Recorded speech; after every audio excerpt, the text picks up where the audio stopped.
உங்கள் உயிர்ச்சக்தியும் விழிப்புணர்வும் நேரடி தொடர்புடையவை. உங்கள் உயிர்ச்சக்தி தீவிரமாக இருந்தால் உங்கள் விழிப்புணர்வு இயல்பாகவே வளர்ந்து கூர்மையாகும்.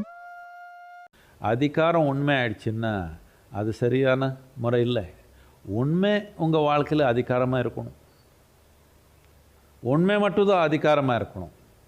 அப்போ தான் வாழ்க்கை சரியான முறையில் நடக்கும். உண்மை அதிகாரத்தில் இருக்கணும்னா நீங்கள் இந்த அளவுக்கு பக்குவம் வரணும். உங்களுக்கு இப்போ எனக்கு என் உயிருடைய அடிப்படையே தெரியல, அப்படியே வாழை வந்திருக்கிறேன்னு புரிஞ்சுக்கணும். நான் எனக்கு புரியலையே நான் உணர்ந்தீங்கன்னா புரிஞ்சுக்கணும் ஒரு ஆர்வம் பிறக்கும். ஆனால் இப்போ நாம் என்ன பண்ணோம், புரியலையே என்ற பக்குவம் நமக்கு வரல. புரியாததுக்கு எல்லாமே நாம் ஒரு நம்பிக்கை கொண்டு வந்துட்டோம். அவர் அப்படி சொன்னாங்க, இவர் இப்படி சொன்னாங்க, இதில் இப்படி எழுதாங்க, அதில் எப்படி எழுதாங்க, யாரோ என்னென்னமோ சொல்லிக்கிட்டோம். உங்கள் உயிர்ன்றது நீங்கள் உணர்ந்தது தானே புரியும். நான் ஏதோ சொல்லிக்கிறேன், நான் சொன்னது எப்படி உண்மையாயிடும்?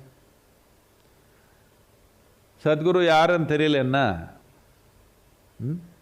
30 வருஷத்துக்கு முன்னாடி நான் தமிழ்நாட்டுக்கு வந்தப்போ உங்களுக்கு யாருன்னு தெரியல. அப்போ சொன்னால் ஏதோ சொல்லிக்கிறா இவனு நினச்சாங்க.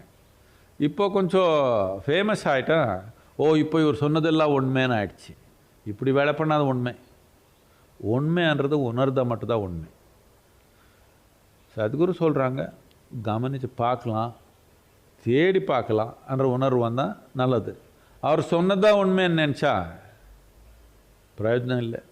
என்னதுக்குன்னா அது உங்கள் வாழ்க்கையில் உண்மை ஆகாது. சும்மா நம்பிக்கை மட்டும்தான் வளரும். உண்மையே அதிகாரமாக வரணும் நம்ம வாழ்க்கையில். எப்போ உண்மை அதிகாரமாக இருக்குதோ, உண்மைன்னா இவ்வளோ தான், எல்லா நிலையிலையும் செயல்படும். செயல்படாதது என்ன பிரயோஜனம்னு கேட்குறேன்.